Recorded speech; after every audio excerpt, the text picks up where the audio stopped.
L'exposition Radio Voz da Liberdade, visible jusqu'au 22 janvier 2023, inaugure le nouveau projet artistique et culturel du FRAC PACA, Faire Société.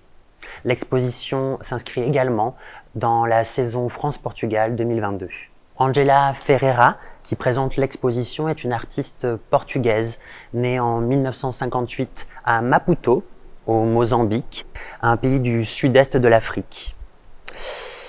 Elle a grandi et étudié en Afrique du Sud avant de se rendre au Portugal, où elle vit et travaille aujourd'hui, exactement à Lisbonne.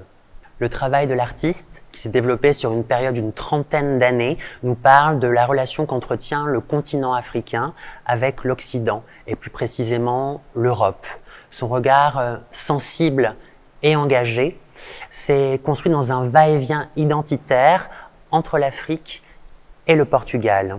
L'exposition rend hommage à la radio, outil essentiel dans la diffusion des luttes d'indépendance, comme la radio Voz da Liberdade, Radio Voix de la Liberté, hébergée par Radio Algérie de 1962 à 1974 jusqu'à la libération du Portugal et la chute du régime dictatorial de l'État nouveau. Ce qui va attirer mon attention aujourd'hui, ce sont les deux sculptures centrales dans l'espace d'exposition.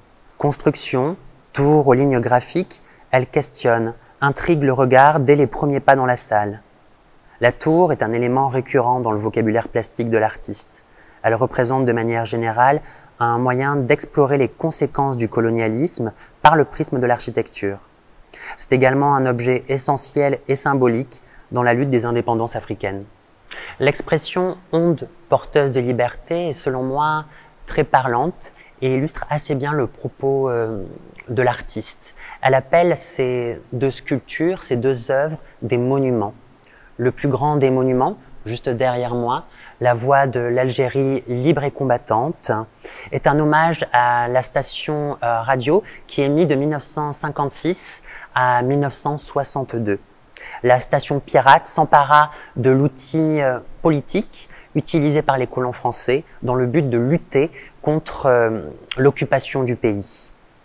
L'élément de 5 mètres de hauteur, alliant métal et bois, composé également d'une ellipse de 8 mètres de long, comme émanant de la sculpture, est assez évocateur.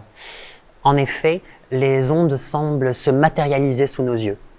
L'autre monument, plus petit, Radio Voz da Liberdade, est un hommage à la station portugaise, invitée par Radio Algérie à émettre de 1962 à 1974 depuis leurs locaux d'Alger.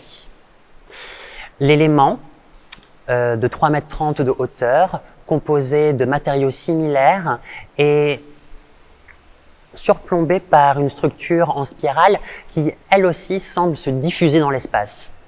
L'esthétique marquée des deux monuments prend sa source dans les recherches de l'artiste et s'inspire de deux visuels de timbres poste algériens des années 60, eux aussi visibles dans l'exposition. Artiste chercheuse, il est important pour elle de partager une part de son travail de recherche et ainsi de donner à voir son processus de création. Son goût et sa connaissance d'architecture, de forme d'architecture de la première partie du XXe siècle a très certainement influé sur la forme, l'aspect très épuré des structures.